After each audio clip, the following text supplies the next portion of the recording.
இன்றைய நாள் கர்த்தருடைய வார்த்தை யோவான் புத்தகம் 17ஆம் அதிகாரம் 4ஆம் வசனம். பூமியிலே நான் உம்மை மகிமைப்படுத்தினேன்.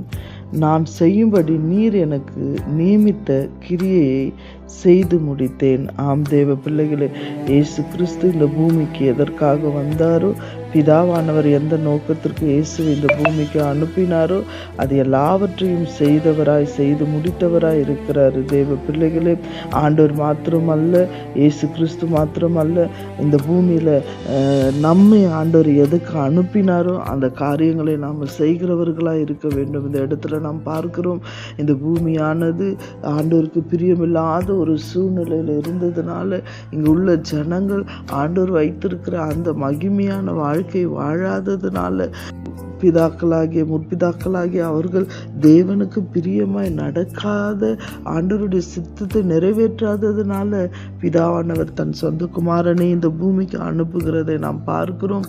அவர் இந்த பூமிக்கு வந்த நாளிலிருந்து, சின்ன வயதிலிருந்து அவர் ஊழியம் செய்து முடித்த நாள் வரையிலும் கிறிஸ்துவுக்கு பிரியமாகவும் தன் பெற்றோருக்கு பிரியமாகவும் அவர் வளர்ந்தவராய் நாம் பார்க்கிறோம். அவர் மனுஷருடைய தயவினாலும் கர்த்தருடைய ஞானத்தினாலும் அவர் வளர்ந்ததை நாம் பார்க்கிறோம். தேவ பிள்ளைகளே, இந்த பூமியில் ஆண்டவர் மகிமை நிறைந்தவராய் இயேசு கிறிஸ்து ஆண்டவருடைய எல்லா திட்டத்தை செய்து முடித்தவராய் இருக்கிறாரு.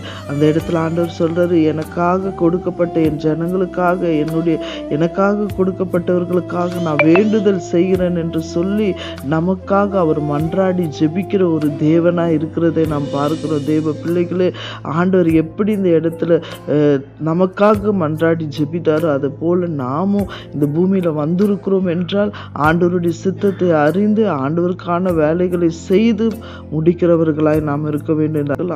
ஆண்டவர் கொடுத்திருக்கிற எந்த காரியத்தை விடாமல் செய்கிற ஒரு இருதயம் நமக்குள்ள இருக்க வேண்டும்.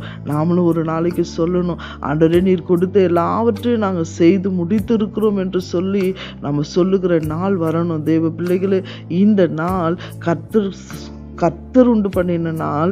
இதில் நம்ம மகிழ்ந்து கர்த்தருடைய காரியத்தை நாம் செய்வோம் என்றால் அது நமக்கு ஆசீர்வாதம் உள்ள நாளாக இருக்கும் என்று சொல்லி உங்களை வாழ்த்துகிறேன். God bless you.